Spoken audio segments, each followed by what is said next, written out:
Mevali ko'chat tanlashda aslo xato qilmang. Mana shu ko'chatlardan bittasi yovvoyi ko'chat. Bozorda ayrim noinsoflar bu ko'chatlarni payvandlanganini sizga sotishi mumkin. Aka, o'shab turing. Mana shu ko'chat mana shu joydan mana kurtak payvand qilingan, lekin bu amal olmagan.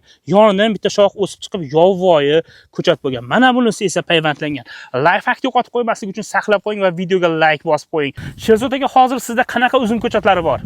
Hozir bizda 3 xil sort uzum ko'chatlari bor. Xo'sh, Qora kishmish, Sug'diyona, Dushanbeskiy qizil to'yfi mavjud. ko'chat tilingizga ahamiyat beramiz. Juda ham baquvvat. Akani aytishi bo'yicha O'zbekiston bo'yicha dastavka qo'shni davlatlar bo'yicha ham eltib berish xizmatlari bor ekan. Ko'chat sotib olganingizdan keyin bepul konsultatsiya maslahat berib borishar ekan to hosilga kirgungacha bo'lgan paytda. Aka, hozir buni ko'chatlar narxi qanchadan? Ko'chatlarning narxini 2000 so'mdan 3000 so'mgacha qilib beramiz. Meni obunachilarim chiqsa yana ham chegirma Yana ham chegirma qilib bonuslari bilan qilib berasiz. Xo'p, yana qanaqa mevali ko'chatlar bor sizda? bizda yana mevali ko'chatlarni shoftoli bor, zoldori bor, gelos bor, olma bor. Demak, barcha mevali Barcha daraxtlar mevali bor. ko'chatlar bor. Akaga aloqaga chiqaverasizlar, bog' tashkillanmoqchi, bog' qilmoqchi bo'lgan odamlar bog'laninglar, bepul konsultatsiya berib olishadi. Videoni tanishlarga yuborib qo'yish esdan chiqmasin. Mevali ko'chatlarda kuzda ekish foydaliroq ekanini unutmang. Videoni saqlab oling. Savollaringizni kommentariyaga yozib qoldiring.